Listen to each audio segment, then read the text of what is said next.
কেমন আছেন সবাই? একটা নতুন ভিডিওতে আপনাদেরকে জানাই অনেক অনেক স্বাগত।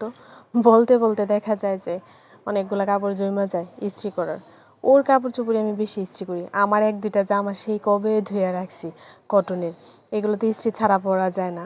আমারগুলো আমি করি না, কিন্তু ওরগুলা তো করি। ও যেহেতু বাইরে যায়, অফিস করে, ওগুলো তো করতেই হয়। তো মানে 2-3 দিনেই অনেকগুলো কাপড় জমে গেছে।